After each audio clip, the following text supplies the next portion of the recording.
The first thing I noticed was the blood on the snow. It stretched across the sidewalk outside Grindle Elementary in broken, rust-colored smears, half frozen into the ice. No boot prints, no tire tracks, just long drag marks, like something had been pulled out of sight. For a long moment, I stood there in the frozen parking lot, keys clenched tight in my fist, breath misting the air. The world around me was too still. The pines across the road loomed black and heavy under the fresh snow, branches sagging like broken arms. The only sound was the whine of the wind cutting through the empty playground, the swings creaking faintly as they shifted back and forth, though there was no one there to move them. I told myself it was nothing. A trick of the weather, a deer hit by a car, something small, something explainable. But deep in my gut, something primal and ancient twisted hard, a feeling I hadn't had since I was a child. That sense that something was watching from just beyond the trees. I forced myself to keep walking. My boots crunched over packed snow and salt, slipping slightly. I passed empty teacher cars lined up haphazardly in the lot, dusted over with ice. A few had their doors half frozen shut, little icicles hanging off the mirrors. I realized then that there were fewer vehicles than usual, far fewer. The buses were gone too. Normally at this hour, there would be noise, kids shrieking, teachers herding them inside, parents honking impatiently at the curb. Today, the whole building seemed to crouch in the snow like a dead thing.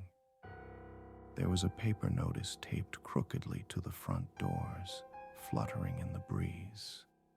Increased absences due to illness. All visitors report to main office. Beneath it, muddy handprints smeared the glass, small ones, children's hands. I wiped my gloves against my jacket, suddenly clammy despite the cold, and pressed the buzzer. It clicked open without anyone answering. The hallway beyond was a hollow tunnel of flickering fluorescent light. The air smelled harsh and wrong, not just bleach, but something rotting underneath it, a sweet, cloying odor that caught in the back of my throat. I hesitated on the threshold. Something about stepping inside felt final, like crossing a line I wouldn't be able to come back from. But I had a classroom full of kids counting on me. Even if most of them hadn't shown up today, even if the town itself felt peeled back like skin from a bone, even if every instinct screamed at me to run, I went in. The door swung shut behind me with a loud metallic clack. Inside, the silence was worse. The school should have been buzzing. Lockers slamming, kids laughing, sneakers squeaking on the tile. Instead, only the low hum of the broken lights, the distant mechanical clatter of an old vent fan somewhere down the hall. I trudged past the main office. The blinds were drawn tight. A paper snowflake, left over from December, dangled limply from a bulletin board proclaiming, "Welcome back, bright minds," in faded peeling letters.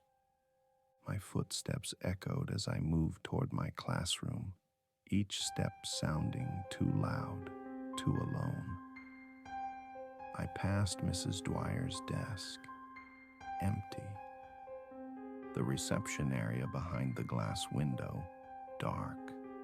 On the counter, someone had left a clipboard half covered in snow, melted into a soggy mess. Underneath the puddle, I could just make out the emblem printed on the paper. Vyraclean Solutions, Patient Intake Form. My heart gave a strange little kick. I didn't know why at the time. Just a name, I thought. Some medical supply company helping with the flu outbreak. Nothing more. I was wrong. God help me, I was so wrong.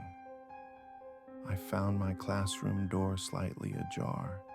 Inside, maybe a dozen students huddled at their desks, far fewer than normal. Their faces were pale, their eyes too bright. Several had their heads down on their arms, unmoving. One little boy in the back was coughing into his sleeve, a deep, rattling cough that didn't sound like any cold I'd ever heard. The windows were closed, but the room was freezing.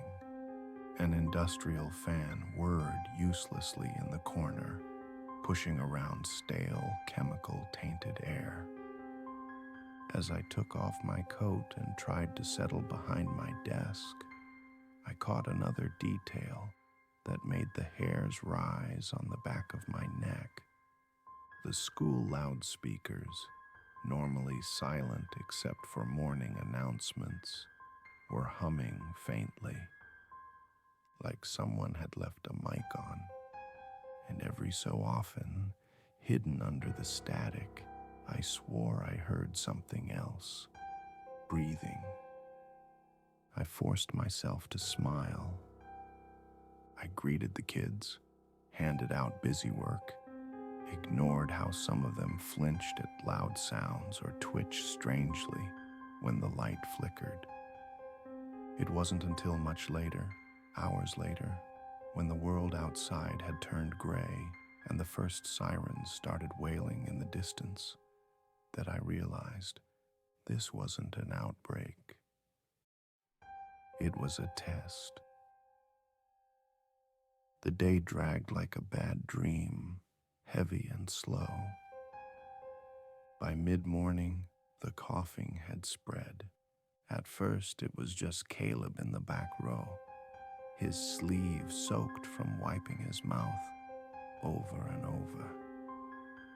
Then Mia started, soft little hacks she tried to smother in her jacket. Then Thomas, then Sophie. A low, miserable sound filled the classroom, wet, rattling breaths layered on top of each other. I checked the clock. It was only 10:30. The hands seemed frozen. Twice, I picked up the classroom phone to call the nurse's office. Twice, I put it down without dialing. I already knew no one would answer. Across the hallway, I caught a glimpse of Mr. Langford, the 6th grade teacher, standing frozen outside his door, staring down the hall like he was seeing something coming that I couldn't. When I tried to meet his eye, he stepped back and slammed his door shut. At lunchtime, I herded my dozen kids into the cafeteria. The walk there felt endless. The hallways echoed strangely, like the building itself had grown hollow inside, like the walls had pulled back just slightly, leaving too much space. On the way, we passed an empty 2nd grade classroom. The lights were flickering overhead. The desks were overturned. Crayons and papers scattered across the floor like someone had fled in a hurry. Something sticky and red smeared the whiteboard in wide, frantic arcs. No kids, no teacher, just absence. The cafeteria was worse. Maybe 30 students sat hunched over plastic folding tables hastily set up in the middle of the room. The normal serving line was roped off with yellow caution tape, and in its place, a few cafeteria workers shuffled between tables, handing out water bottles and saltine crackers from a cardboard box. All the water bottles were shrink-wrapped in clear plastic, stamped with the same blue and white logo I'd seen earlier, Vyraclean Solutions. I sat my students down at an empty table, my mind spinning. Something was deeply wrong here, something way bigger than a bad flu. The whole setup screamed containment, not care. The cafeteria windows had been blacked out with thick plastic sheeting, duct taped at the edges. The room smelled faintly metallic, like old coins and antiseptic. And every few minutes, a new noise joined the background hum, a low mechanical thunk, thunk, thunk, like heavy machinery turning over somewhere just outside the building. While the kids picked at their crackers, I slipped away and found Principal Harrow standing by the emergency exit, speaking in low, clipped tones into a radio. When he saw me, he flinched, actually flinched, like a guilty man caught red-handed. "Principal Harrow," I started, keeping my voice low. "What's going on?" He shook his head quickly. "I can't talk. You need to get back to your room. Stay inside. Stay calm. Stay calm." My voice cracked slightly. "Half my class is sick. Caleb collapsed earlier." His face twisted.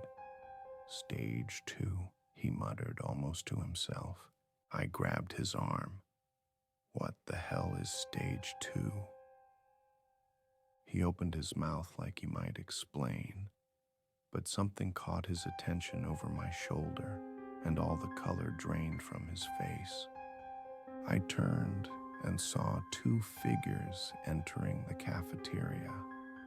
They wore pale blue hazmat suits, the same Vyraclean logo across their chests, and carried thick black cases in gloved hands. The room went silent, except for the coughing. Without a word, the suited figures began setting up strange devices in the center of the cafeteria. Tall metal pylons that unfolded from the cases like spiders, emitting a soft, pulsing hum. One of the kids, brave little Mia, asked in a tiny voice, "Are they here to help us?" No one answered. Principal Harrow backed away slowly, retreating toward the admin wing. I felt something cold twist around my spine. Help wasn't coming. Help had never been coming. The first real incident happened moments later. I was halfway back to my table when Caleb stood up, sudden and stiff, like a puppet yanked on strings. He turned his head toward me, too fast, his neck popping audibly. His eyes, so bright a few hours ago, were now clouded over with a milky film. He opened his mouth to say something. Instead, a thick stream of dark blood poured from his lips, splattering onto the linoleum. The nearest lunch aide screamed and stumbled backward, knocking over a stack of chairs. Caleb didn't move toward her. He dropped straight to his knees, spasming violently, arms jerking at odd angles.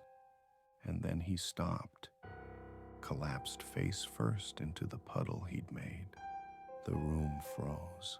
Every child, every adult, even the men in hazmat suits, frozen in horror. Then, a wet, tearing sound. Caleb's body twitched once, twice, and started to get up again. I didn't think. I grabbed the nearest students and shoved them toward the hallway, screaming for everyone to run. Some did. Others just stood there, paralyzed, as Caleb rose to his feet, blood dripping from his mouth, his hands curling into unnatural claws. One of the cafeteria workers, a woman I didn't recognize, wasn't fast enough. Caleb lunged. He hit her with shocking speed, knocking her off her feet with a guttural snarl. The noise that came out of her, a short, shocked scream, cut off instantly as Caleb tore into her throat with his teeth. Blood sprayed in thick arcs across the tables, splattering the white plastic, the walls, the terrified faces of the nearest children. Someone finally pulled the fire alarm. The shrill wail filled the building, echoing down the hollow halls. I ran, dragging two coughing, stumbling kids with me. I sprinted for my classroom, slamming the door behind us and throwing the lock. My heart hammered against my ribs so hard it hurt. Outside, the fire alarm screamed, and underneath it, I heard something else growing louder, growling, scraping. The thunder of dozens of feet pounding toward us. The infection had spread. And we were trapped. The pounding outside the classroom door rattled the glass in its frame. I braced my back against it, hands trembling so badly I could barely hold the lock steady. Behind me, the kids whimpered, huddled under desks and clutching each other in small, terrified knots. The fire alarm continued to scream overhead, but it didn't mask the sounds coming from the hallway. Shrieks, snarls, bones cracking under too much force. The wet, meaty impact of bodies hitting walls over and over. I squeezed my eyes shut and tried to breathe, tried to think. Move, you have to move. There was no help coming. No announcements over the loudspeakers, no sirens outside, only the relentless rising chaos of something that could no longer be contained. The pounding against the door stopped, just like that, gone. Silence fell again, thick and unnatural. I waited, heart hammering, listening for any sound, for any sign that whatever was out there had left. And that's when I heard it. A soft click, click, click against the doorknob. Something was trying to figure it out, slowly, methodically, like it was learning. I backed away from the door, grabbing the nearest object, a heavy wooden ruler, like it would do any good. The kids watched me with wide, glassy eyes. One of them, Sadie, sharp little Sadie, whispered, "They're not sick, Ms. Briggs. They're changing." I didn't know what to say to that, because she was right. Minutes dragged by, maybe longer.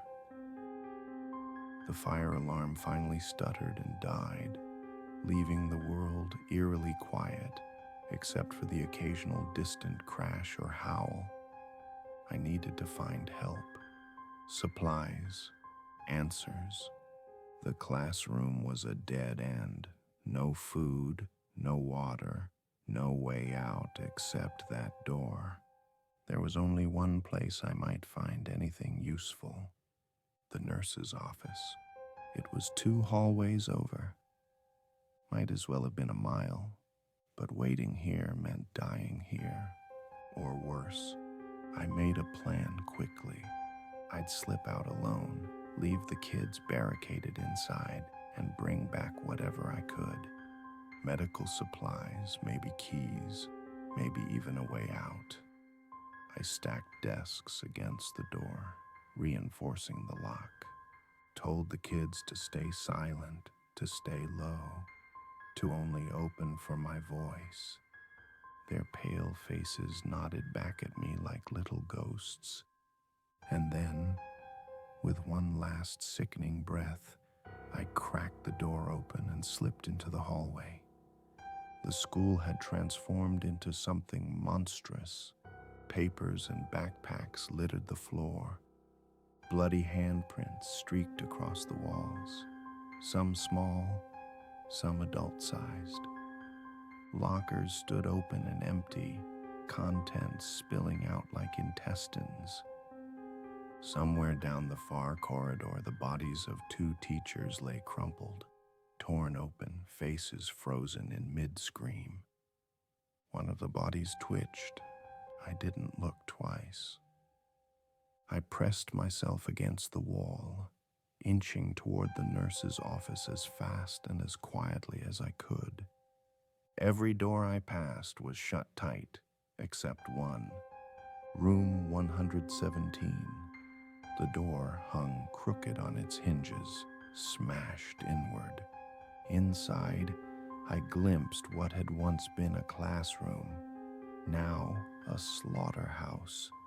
Broken desks, blood pooled on the linoleum, a severed hand, too large to be a child's, twitched near a toppled bookcase. I swallowed bile and kept moving. I made it to the nurse's office without being seen. The door was cracked open slightly, a faint light spilling into the hall. Inside, it was worse than I could have imagined. The nurse's desk was overturned, drawers ripped out, and papers scattered everywhere. The metal filing cabinet, usually locked, had been forced open, and inside, tucked neatly between folders, were rows of syringes, each one labeled Vyraclean Solutions, Dawnlight Series, Stage Progression, Accelerant. Accelerant? I grabbed one at random, flipping it over in my hands. A warning label ran along the side. Subject mortality expected within 4 to 6 hours post-injection. Do not administer outside approved field trials. Beneath that, scrawled in shaky handwriting, severe aggression, neuromuscular deterioration, metabolic collapse. I found more files, hidden behind the overturned exam table, charts, graphs, photos of students. Here, at Grindle Elementary. Injection sites marked, notes on behavioral changes. One phrase kept repeating over and over. Sustained infection requires active stimuli. Without intervention, subjects enter dormant state. Aggressive stimuli encouraged for full manifestation. I didn't understand all of it, not then, but one thing was clear. Vyraclean hadn't come to cure anything. They had come to create it. A noise behind me made me freeze. Slow, dragging footsteps. I crouched behind the desk, holding my breath, watching the door. A figure stumbled into view. Mr. Langford. But he wasn't walking right. His movements were jerky, spasmodic.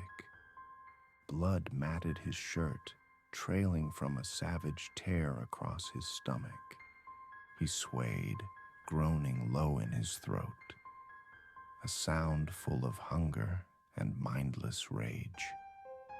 I stayed perfectly still, praying he wouldn't notice me.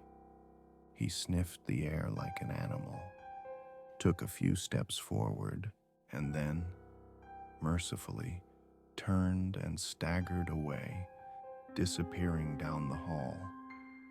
I didn't waste time.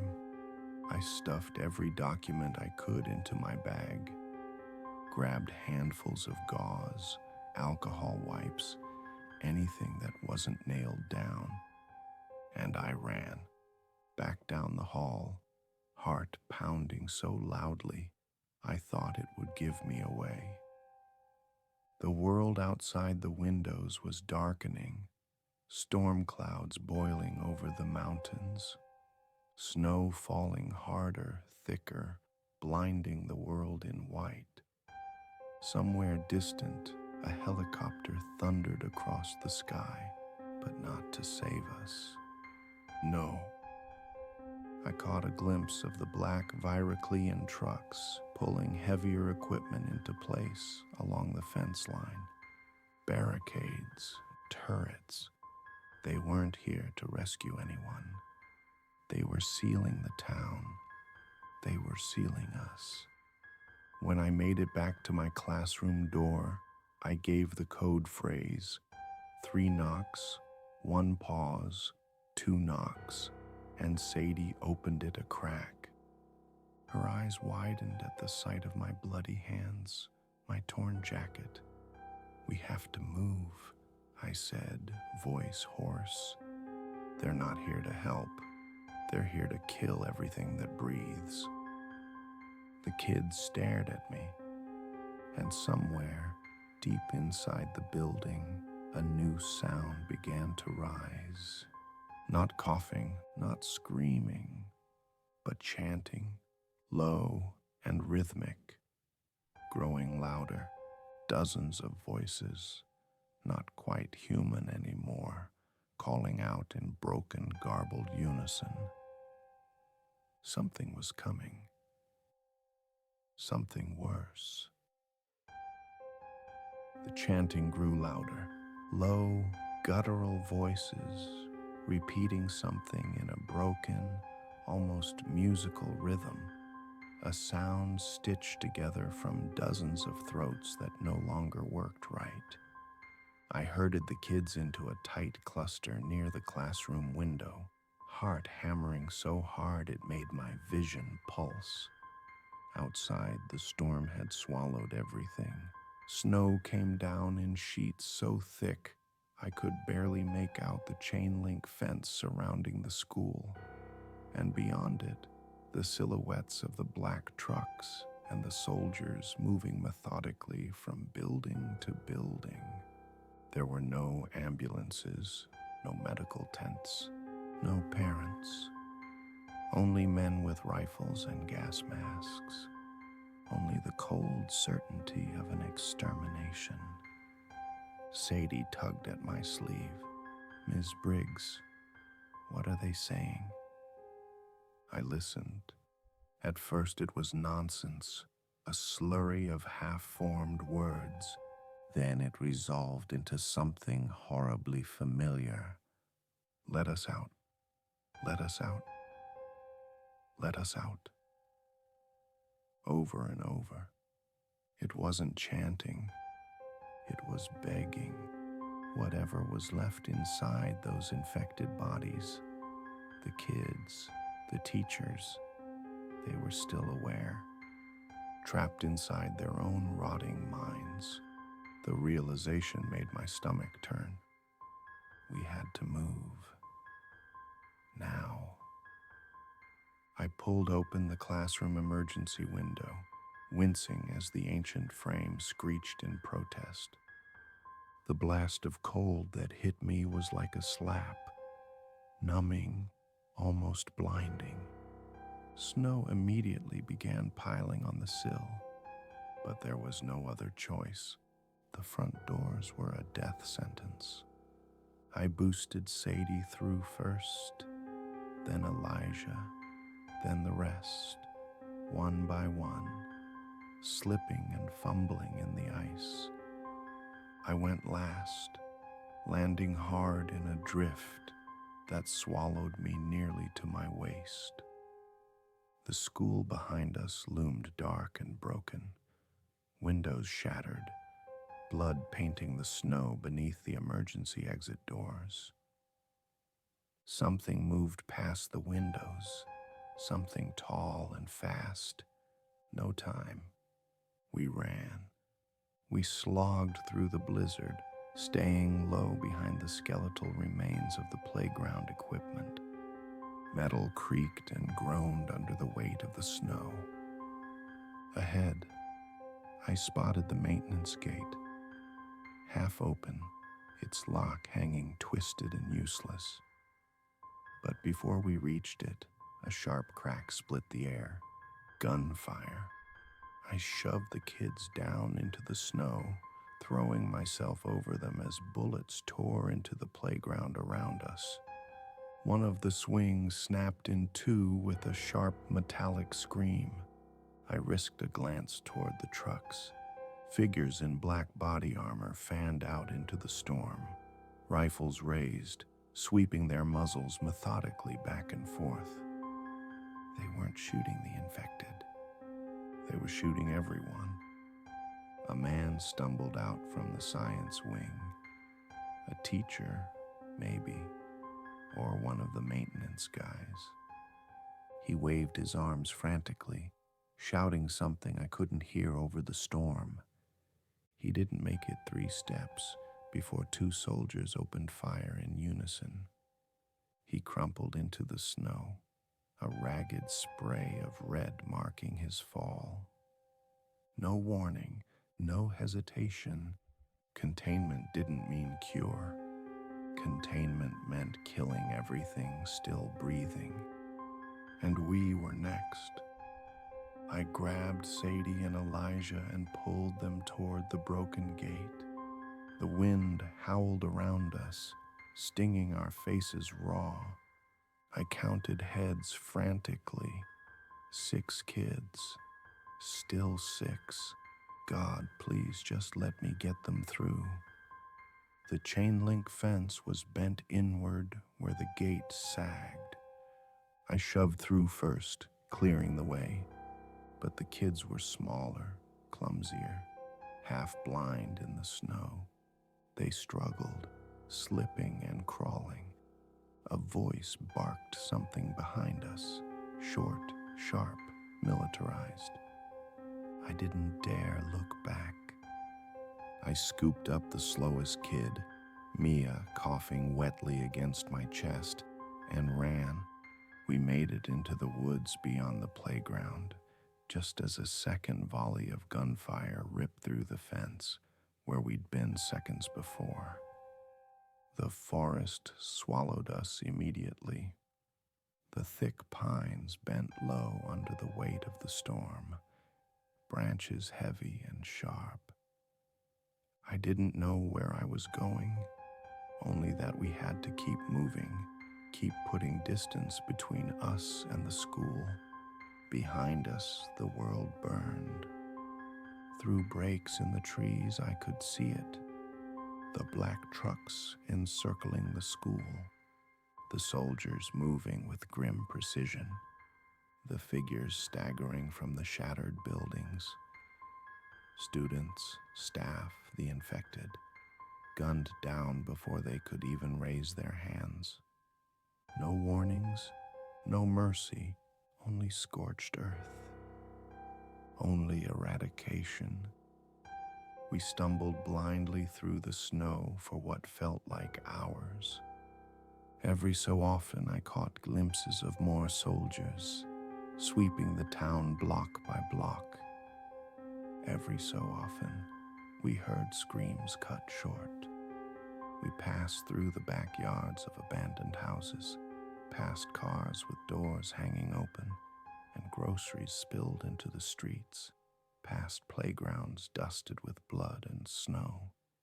The town wasn't being evacuated, it was being wiped clean. Vyraclean hadn't come to stop a virus.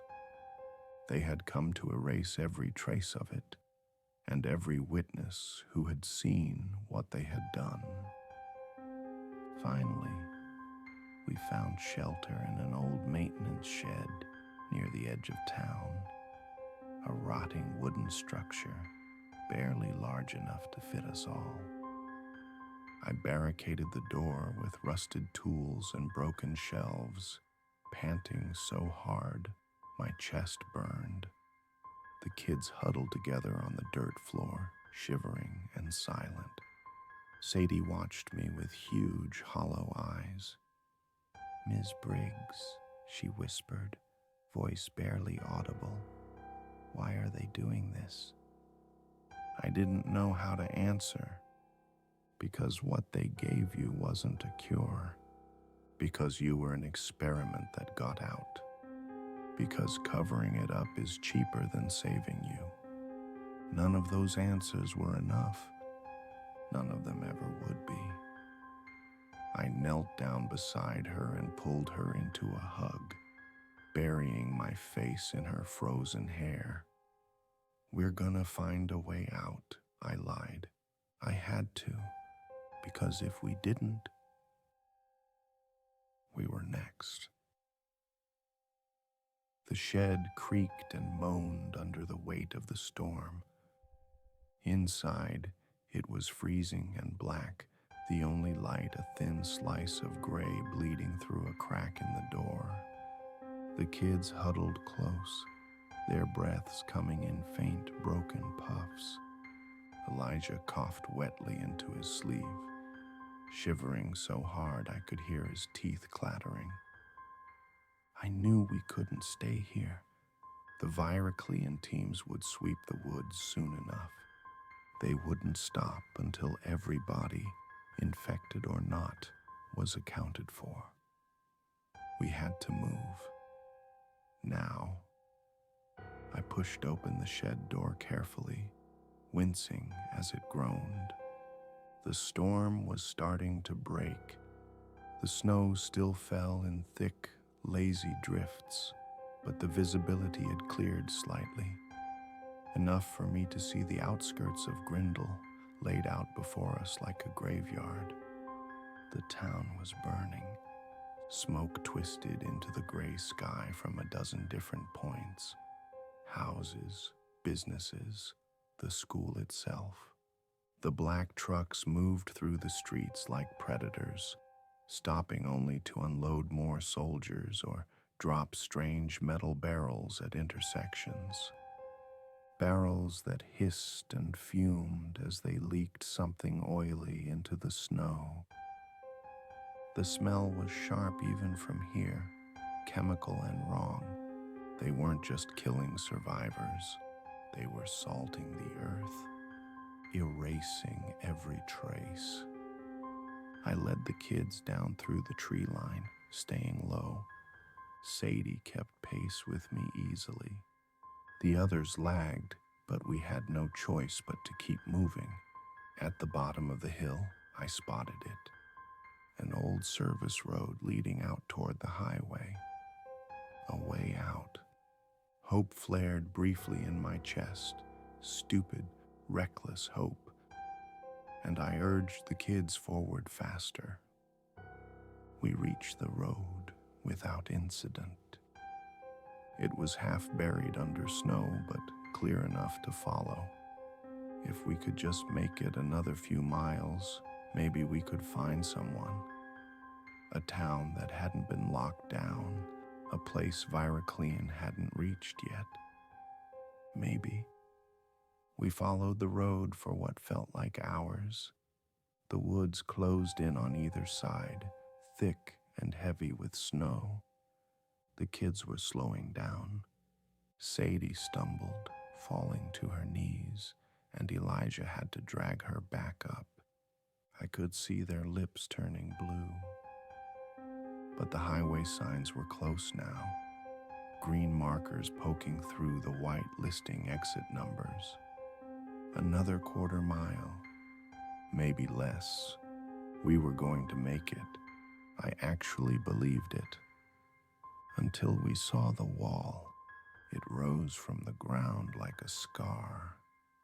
a hastily erected barricade of concrete, metal fencing, and razor wire, topped with floodlights and gun towers. The highway beyond was deserted. No traffic, no escape, and at the base of the wall, stretching into the distance in both directions, stood men in black armor, rifles slung lazily over their shoulders. Vyraclean hadn't quarantined Grindle. They had buried it, built a tomb while we were still alive inside. Sadie clutched my hand. "What do we do?" she whispered. I didn't know. There was no way over, no way around. And if we went back into the town, back into the burning streets and the infected and the soldiers, we wouldn't survive the hour. I turned, looking at the kids, their faces bruised and hollow and so tired. I had failed them, all of them, but fate wasn't done playing its games. As we stood there, trying to figure out what to do, we heard a new sound. Engines. Coming from the town behind us. Big, heavy, mechanical. I grabbed the kids and pulled them off the road, down into a frozen drainage ditch. We crouched in the shadows as the convoy rumbled past. More black trucks, more soldiers, and behind them, something worse. Massive containment tanks mounted on the backs of flatbeds, filled with sloshing dark liquid. Sprayers mounted on top. They weren't just cleaning up bodies. They were going to sterilize the town. Every building, every street, every corpse, including anyone still breathing. I looked at the kids, at their pale faces and chapped lips. No way around, no way through, only one direction left. Down. A narrow culvert ran beneath the wall, a storm drain clogged with ice but wide enough to crawl through if we were careful. I didn't hesitate. I grabbed a rock from the ditch and smashed it against the frozen grate, over and over, until it cracked loose. The sound was deafening, but the engines masked it, and no one turned our way. One by one, I shoved the kids into the pipe, following last, scraping my hands raw as I wriggled through. The stink of rotting leaves and stagnant water filled the tunnel, but it was a way out. The only way. We crawled for what felt like miles in the dark, every scrape and shudder echoing around us. At one point, something slithered past my hand. A rat, maybe, or something worse. But I didn't flinch. I just kept moving. Finally, blessedly, we saw light ahead. The far end of the tunnel opened into a shallow ravine beyond the wall. Freedom. I spilled out into the snow with the kids tumbling after me.